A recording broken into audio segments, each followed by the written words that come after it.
주거용 오피스텔 주택수 산정과 세금 알아보기. 오피스텔이란 단어는 사무실을 뜻하는 오피스와 호텔이 합쳐져 이루어진 말입니다.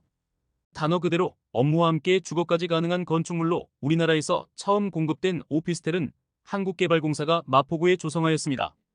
최근 규제를 피해 오피스텔을 실거주나 투자의 목적으로 매입하는 경우가 많은데 역시 여러 세금의 적용을 받게 됩니다. 오피스텔은 기본적으로 어떤 용도인지에 따라 취득세, 그리고 양도세와 보유세 등 보유와 매매 시 주요 세금이 다른 기준이 적용되어 산정되겠습니다. 오피스텔을 용도에 따라 분류해보면 사무실 용도만 사용되는 업무용 오피스텔이 있는데 거주 기능이 없어 상가임대차보호법의 적용 대상입니다. 아울러 주거용 오피스텔은 사무실 기능도 가능하지만 주택의 구조와 거의 똑같은 형태로 주택법의 대상이 되겠습니다. 업무용이나 1억 아래의 오피스텔은 주택수에 포함되지 않겠습니다.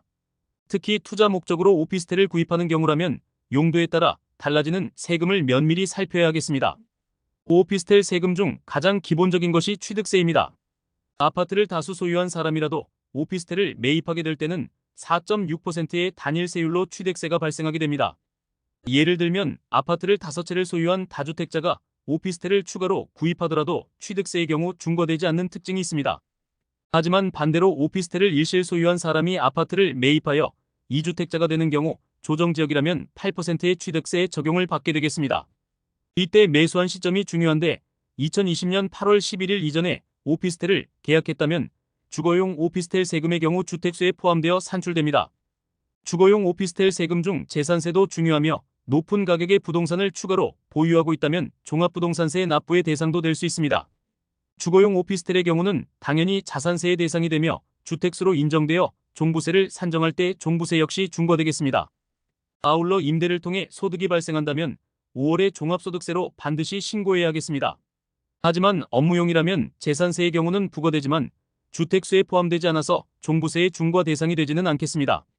주거용 오피스텔 세금을 피하기 위해 종종 주거용으로 사용하면서도 전입신고를 하지 않고 세금 계산서를 세입자에게 보내 업무용 오피스텔로 속이는 경우가 있는데 이는 명백한 불법입니다.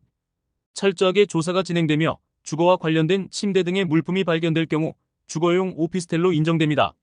업무용으로 등록한 다음 실제 세입자가 주거용으로 사용될 경우도 적발되면 세금이 징수되며 환급받은 부가세 등을 모두 다시 납부해야 합니다. 아울러 주거용 오피스텔의 세금 중 팔 때 양도세가 부과됩니다. 오피스텔을 보유하고 있는 상태에서 아파트를 매매할 경우 기본 세금에서 10%가 더해진 양도세를 내야 하겠습니다.